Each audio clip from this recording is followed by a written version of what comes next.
असे 10 ते 11 नावं आहे ज्यांचं लिस्टमध्ये हे आहे नाव, पण यांना डावलून त्यांना स्वमर्जीचे उमेदवार म्हणजे आपल्या जवळचे यांच्या यादीमध्ये नाव नव्हतं त्यांना उमेदवारी दिली. असं आम्हाला वाटतंय की त्यांची काहीतरी आपसी देवाणघेवाण झाल्यामुळे त्यांना एबी फॉर्म देण्यात आला. कारण की आम्ही इथं गेलो होतो 2 वाजता, तर आम्ही म्हटलं की यांना की आम्हाला एबी फॉर्म का बरं देत नाही. तर हे आम्हाला गुमराह करत होते की तुमचा एबी फॉर्म याला दिला त्याला दिला. तर तो आम्हाला सांगून इथून हाकलत होते असे का तुम्हाला इकडं दिलाय ते दिलाय.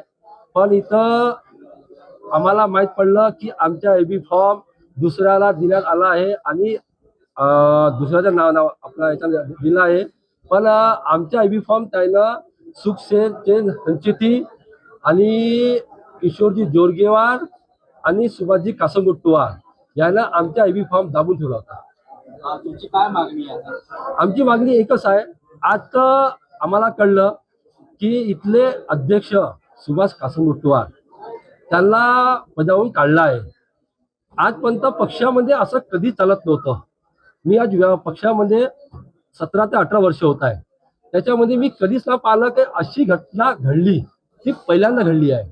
तर आमची मागणी एकच आहे की बाहेरून जो व्यक्ती आला आहे तो व्यक्तीनं पक्षाची एवढी खराब केली आहे की त्या व्यक्तीला मुख्यमंत्री साहेब, प्रदेश अध्यक्षजी, देशाचे पंतप्रधान, गृहमंत्री आणि आत्ताचे नवीन कार्याध्यक्ष जे बनले आहेत त्यानं पण त्यांच्यावर कारवाई करून त्यांची हकालपट्टी करण्यात यावी.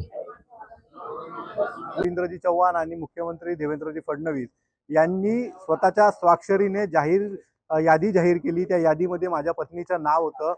मात्र ऐन टायमावर किशोर जोरगेवार यांनी माझ्या पत्नीची उमेदवारी जाणून बुजून एका बाईला विकण्यासाठी माझ्या पत्नीची जे उमेदवारी आहे ते नाकारली आहे. आणि त्यानंतर अवघे 10 मिनिटं बाकी होते ज्या वेळेला एबी फॉर्म भरायचा होता, त्यावेळेला आमदार किशोर जोरगेवार यांचे PA उज्ज्वल धामंगे यांनी माझा एबी फॉर्म आणून दिला. म्हणजे मी बंडखोरी केली नाही पाहिजे आणि एकतर आणि अपक्ष सुद्धा लढलो नाही पाहिजे यासाठी पूर्ण जोरगेवार यांनी खेळी खेळली होती.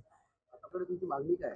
आता पक्षाकडे माझी मागणी आहे किशोर जोरगेवार यांची पक्षातून हकालपट्टी करण्यात यावी आणि पक्ष पुन्हा सुधीर मुनगंटीवार आणि हंसराज अहिर यांच्या नेतृत्वामध्ये ज्या पद्धतीने शिस्तीमध्ये सुरू होता त्याच पद्धतीनं सुस्तीमध्ये चालला पाहिजे. नाहीतर किशोर जोरगेवार येणाऱ्या काळामध्ये पक्षाचा आता सत्यानाशच केला आहे. पुन्हा जे काही कार्यकर्ते उरले सुरले आहे ते सुद्धा संपवण्याचा प्रयत्न किशोर जोरगेवार करताय. किशोर जोरगेवारांनी जे कार्यकारिणी केली ती सर्व यंग चांदा ब्रिगेडची कार्यकारिणी कशाची तशी कॉपी करून तेच कार्यकारिणी शहर भाजपाची बनवली आहे.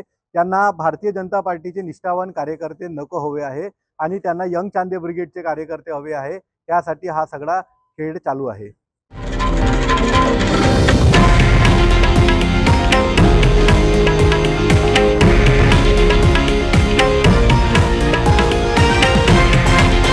हे आहे देशातील नंबर 1 न्यूज नेटवर्क आणि आपण पाहत आहात TV9 मराठी, एकमेव.